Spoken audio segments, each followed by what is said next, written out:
आणि ही बातमी येते अतिवृष्टीनंतर महाराष्ट्र शासनानं शेतकऱ्यांना आर्थिक मदत देण्यासाठी कुठल्याही प्रकारचा प्रस्ताव केंद्राकडे पाठवलेला नाही अशी माहिती कृषी मंत्री शिवराज सिंग चौहान यांनी मंगळवारी लोकसभेत दिली।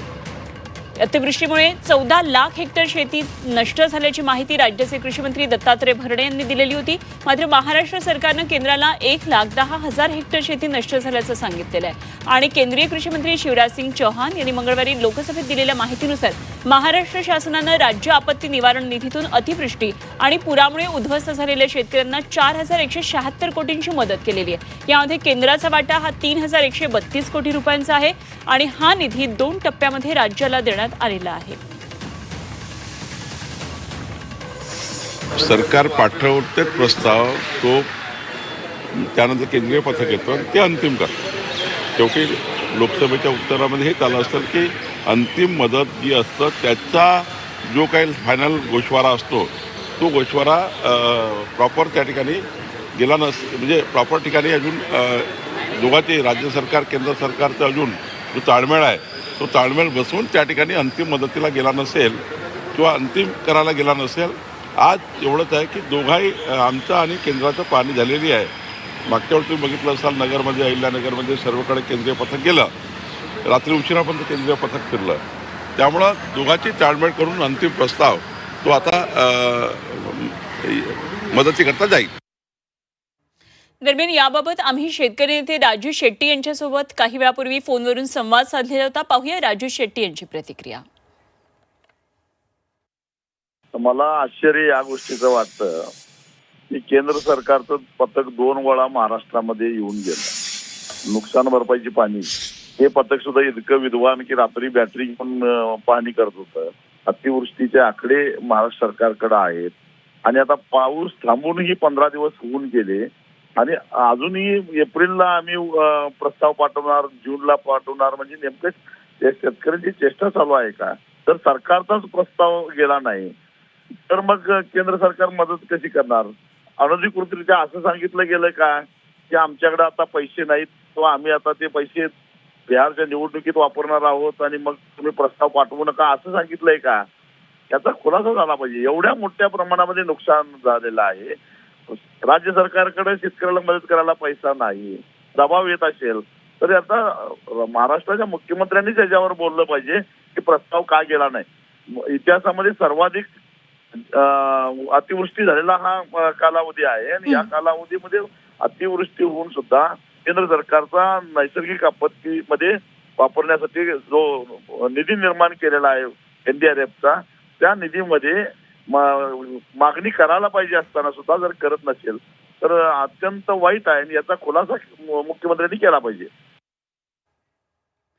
ते शेतकरी कर्जमाफीबाबत सरकार सकारात्मक आहे आणि अहवाल आल्यानंतर कर्जमाफीचा निर्णय घेऊ कृषी मंत्री दत्तात्रय भरणे यांनी हे आश्वासन दिले। सरकार शेतकऱ्यांच्या पाठीशी असल्याची ग्वाही भरणे यांनी दिली आहे आणि या संदर्भात झी24 तासनं दत्तात्रय भरणे यांच्याबरोबर काही वेळापूर्वी संवाद साधलेला पाहूया।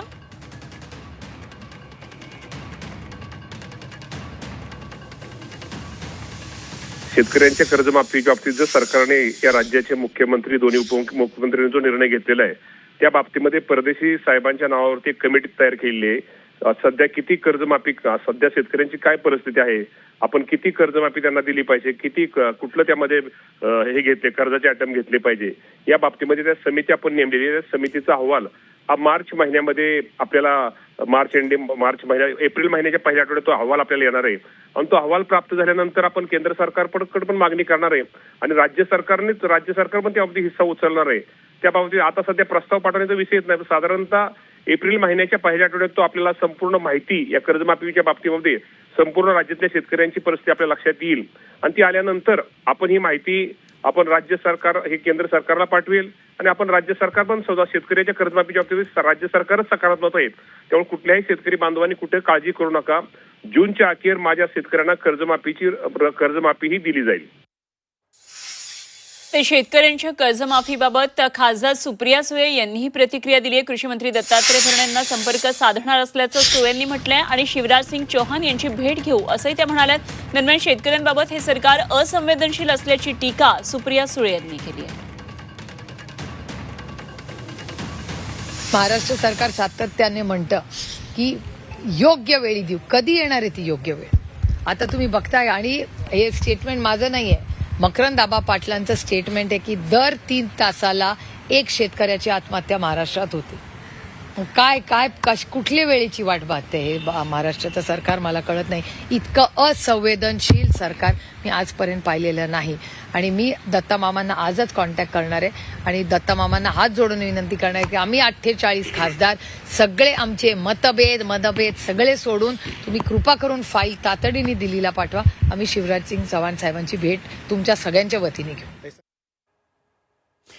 तर सरकार हे शेतकऱ्यांबाबत असंवेदनशील आहे अशी प्रतिक्रिया सुप्रिया सुळे यांनी दिली आहे. अतिवृष्टीग्रस्तांच्या बाबतीत अद्यापही राज्य सरकारनं प्रस्ताव केंद्राकडे पाठवलेला नाही अशी माहिती स्वतः केंद्रीय कृषी मंत्री शिवराज सिंग चौहान यांनी लोकसभेत दिली. आणि त्यानंतर राजकीय प्रतिक्रिया आता येऊ लागल्यात. राज्य सरकारनं केंद्राला प्रस्ताव दिलेला नसल्यामुळे अनेक प्रश्न आता उपस्थित होतात. आणि कृषी मंत्री शिवराज सिंग चौहान यांनी लोकसभेमध्ये ही माहिती दिलेली. 2 महिने उलटून गेले तरी देखील हा प्रस्ताव अजून राज्याकडून गेलेला नाही आणि त्यामुळे सरकारला अतिवृष्टीग्रस्तांचा विसर पडलाय की काय, अशा प्रकारे आता प्रश्न विचारला जातोय. सुप्रिया सुळे यांनी सुद्धा अशाच प्रकारची प्रतिक्रिया दिली आणि त्या शिवराज सिंग चौहान यांची भेट घेणार असल्याचं कळतंय. तर अतिवृष्टीनंतर शेतकऱ्यांचं नेमकं काय, त्यांना मदतीची घोषणा करणारे सरकार गेलं कुठे, अशा प्रकारचे अनेक प्रश्न उपस्थित होतात. राजू शेट्टी यांनी सुद्धा मुख्यमंत्र्यांना या संदर्भात काही सवाल उपस्थित केलेले आहेत. तर अतिवृष्टीनंतर महाराष्ट्र शासनानं शेतकऱ्यांना आर्थिक मदत देण्यासाठी कुठल्याही प्रकारचा प्रस्ताव केंद्राकडे पाठवलेला नाही अशी माहिती स्वतः केंद्रीय कृषी मंत्री शिवराज सिंग चौहान यांनी दिली आहे. एकदा आपण ग्राफिक्सवर ही माहिती पाहूया. तर एकूण प्रभावित शेतकरी, मोठ्या प्रमाणात नष्ट झालेली शेती 1,10,309 हेक्टर इतकी आहे आणि अतिवृष्टीचे जवळपास 224 बळी राज्यामध्ये गेलेले होते. 599 जनावरांचा अतिवृष्टीमुळे मृत्यू झालेला होता. एकूण प्रभावित शेतकरी 1,25,602 इतकी मोठी शेतकऱ्यांची संख्या आहे. त्यामुळे सगळे शेतकरी आता मदतीच्या प्रतीक्षेत आहेत. या अतिवृष्टीग्रस्तांना कधी मदत मिळणार याकडे त्यांचे डोळे लागलेले असताना हा प्रस्ताव राज्याकडून अजूनही गेलेला नाही असं कळतं आहे.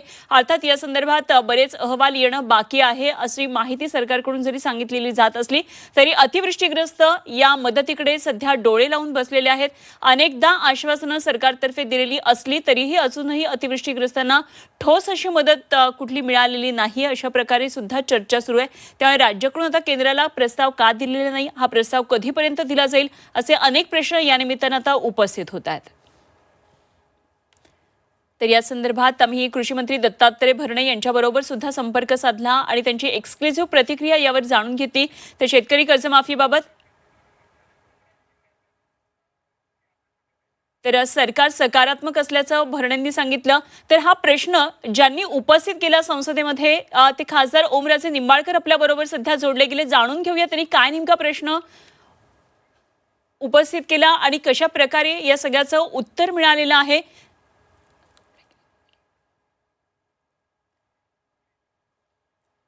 तर शेतकरी कर्जमाफीबाबत सरकार सकारात्मक असल्याचं इकडे दत्तात्रय भरणे जरी सांगत असले, अहवाल आल्यानंतर आपण कर्जमाफीचा निर्णय घेऊ आणि येत्या जूनपर्यंत माझ्या सर्व शेतकरी बांधवांना ही मदत मिळेल असं दत्तात्रय भरणे यांनी झी 24 तासला आश्वासन, झी 24 तासच्या माध्यमातून आश्वासन जरी शेतकऱ्यांना दिलेलं असलं तरी अतिवृष्टीग्रस्तांसाठीचा हा प्रस्ताव अजून राज्याकडून केंद्राकडे पोहोचलाच का नाही या संदर्भात अनेक प्रश्न उपस्थित होतात. आणि या संदर्भात अजित नवले शेतकरी नेते यांनीही प्रतिक्रिया दिली, तेही आपण ऐकूया.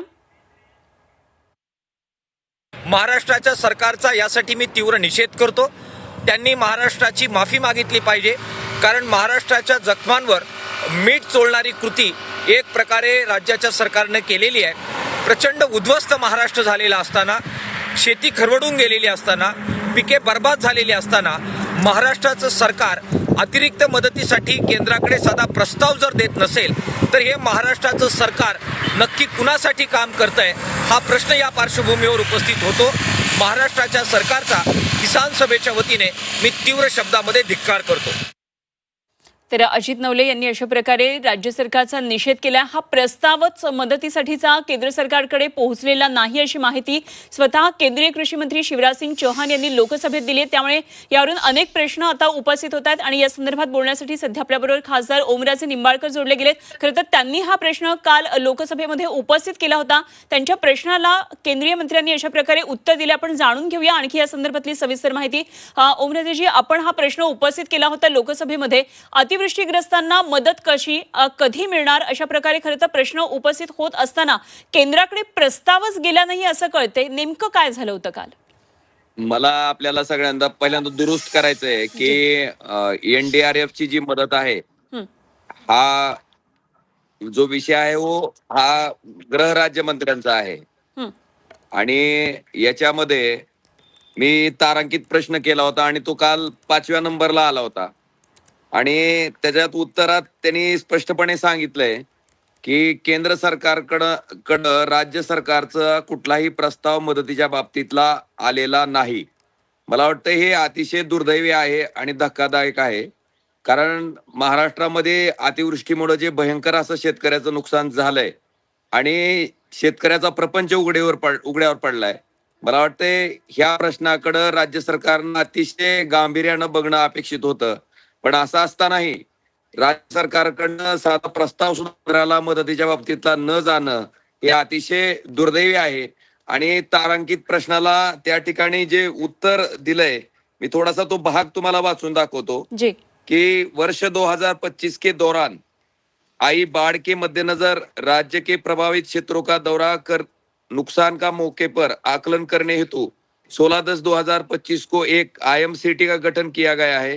IMCT ने 3/11/2025 से 5/11/2025 तक प्रभावित क्षेत्रों का दौरा किया है. इस मंत्रालय को महाराष्ट्र राज्य सरकार से कोई औपचारिक ज्ञापन प्राप्त नहीं हुआ है. म्हणजे स्पष्टपणे केंद्र सरकारनं सांगितलंय की राज्य सरकारकडनं अजून आम्हाला मदतीच्या बाबतीतला जो प्रस्ताव येणं अपेक्षित आहे तो आलेला नाही. आणि तो प्रस्ताव गेल्याशिवाय केंद्र सरकार त्या ठिकाणी ही मदत करू शकत नाही, ही वस्तुस्थिती आहे. मला वाटतंय आता राज्य सरकारच्या मंत्र्यांचं नगरपालिका नगरपंचायतीचा प्रचाराचा जर कार्यक्रम उरकला असेल आणि सगळं यंत्रणा जर रिकामी झाली असेल तर तातडीने ह्याच्यावर लक्ष केंद्रित करावं आणि तातडीनं तो प्रस्ताव केंद्राकडं राज्य सरकारनं पाठवावा, एवढीच अपेक्षा या ठिकाणी माझी राज्य सरकारकडनं. पण जो काही त्या ठिकाणी ह्या तारांकित प्रश्नाच्या उत्तरातनं बाहेर येतंय ते अतिशय दुर्दैवी आहे. अशा पद्धतीनं शेतकऱ्याच्या विषयाकडे दुर्लक्ष करणं, नेमकं सरकार आहे कुणासाठी, चाललंय कुणासाठी, मला वाटतं हे गंभीर विषय आहे. सरकारनं तातडीनं लक्ष घालावं आणि प्रस्ताव पाठवावा. अगदी ओमराजे, खरं तर मला इथे आधी तुमचं कौतुक करू देत. त्याचं कारण असं आहे की जेव्हा अतिवृष्टी आली होती तेव्हा तुम्ही स्वतःहून या अतिवृष्टीग्रस्तांसाठी धावून गेलेला होतात. एक लोकप्रतिनिधींचं जे काम महत्वाचं असतं, लोकांसाठी उतरण्याचं, मैदानामध्ये उतरण्याचं आणि त्यांच्यासाठी काम करण्याचं, ते आपण केलं. आणि सगळ्यात महत्वाचं, राज्यामध्ये निवडणुकांची सध्या धामधूम सुरू आहे. वेगवेगळे राजकीय सगळ्या घडामोडी घडत असताना आपण लोकसभेमध्ये जेव्हा आता हिवाळी अधिवेशन सुरू झाले त्यामध्ये हिरहिरीनं आपण हा प्रश्न उपस्थित केलात. याबद्दल आधी कौतुक. त्याचं उत्तर मिळवण्याचा आपण प्रयत्न केला आणि काय नेमकी परिस्थिती आहे हे तुम्ही राज्यासमोर, जनतेसमोर, शेतकऱ्यांसमोर मांडलेलं आहे. त्याबद्दल खरंच मनापासून अभिनंदन करावं असं वाटतं. पण प्रश्न आता उपस्थित असा होतोय की तुम्ही ही सगळी माहिती मांडून दाखवली आणि लोकसभेमधून हे सगळं उत्तर मिळवलं खरं. मात्र राज्याचे कृषी मंत्री दत्तात्रय भरणे यांना आम्ही काही वेळापूर्वी हाच प्रश्न विचारला होता. त्यांनी काय उत्तर दिलं एकदा आपण ऐकूया आणि त्यावर नंतर चर्चा करूया. शेतकऱ्यांच्या कर्जमाफीच्या बाबतीत जर सरकारने या राज्याचे मुख्यमंत्री दोन्ही उपमुख्यमंत्र्यांनी जो निर्णय घेतलेला आहे त्या बाबतीमध्ये परदेशी साहेबांच्या नावावरती एक कमिटी तयार केलेली आहे. सध्या किती कर्जमाफी, सध्या शेतकऱ्यांची काय परिस्थिती आहे, आपण किती कर्जमाफी त्यांना दिली पाहिजे, किती कुठलं त्यामध्ये हे घेतले, कर्जाचे आयटम घेतले पाहिजे, या बाबतीमध्ये त्या समिती आपण नेमलेली आहे. त्या समितीचा अहवाल हा मार्च महिन्यामध्ये आपल्याला एप्रिल महिन्याच्या पहिल्या आठवड्यात तो अहवाल आपल्याला येणार आहे. आणि तो अहवाल प्राप्त झाल्यानंतर आपण केंद्र सरकारकडे पण मागणी करणार आहे आणि राज्य सरकार पण त्याबाबतीत हिस्सा उचलणार आहे.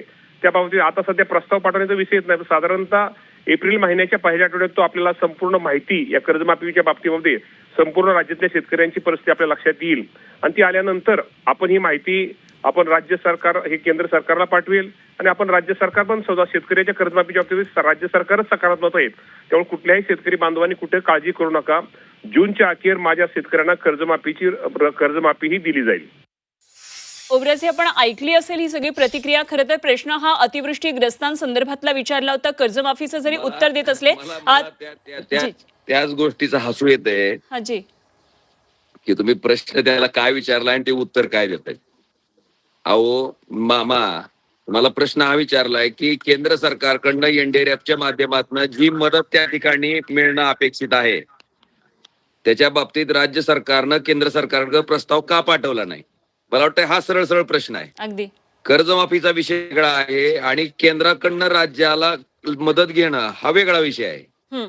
ह्याच्यामध्ये स्पष्टपणे असं दिसतंय की राज्य सरकारनं तो प्रस्तावच पाठवलेला नाही आणि राज्य सरकारचा प्रस्ताव जोपर्यंत येत नाही तोपर्यंत केंद्र ती मदत राज्य सरकारला देऊ शकत नाही. ही वस्तुस्थिती आहे. मला आपल्याला सांगायचंय की माझ्या सुद्धा लोकसभा मतदारसंघातल्या सगळ्या नगरपालिकेच्या निवडणुका चालू होत्या. मीही प्रचारात व्यस्त होतो.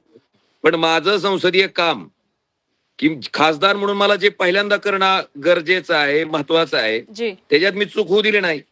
हे खरं तर 21 दिवस आधीपासून हे तारांकित प्रश्न लोकसभा मागवत असते प्रत्येक खासदाराकडनं.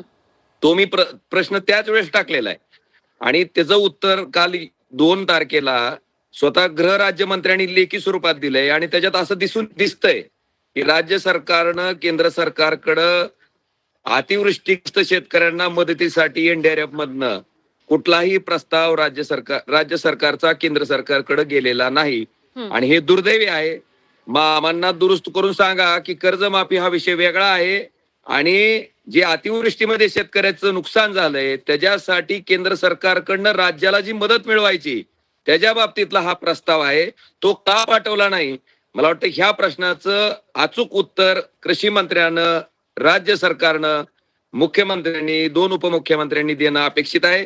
जर का प्रचार आता नगरपालिकेचा संपलाय आणि त्याच्यातनं जर वेळ असेल तर तातडीनं तो प्रस्ताव केंद्र सरकारकडे पाठवावा ही माझी राज्य सरकारला कळकळीची विनंती आहे.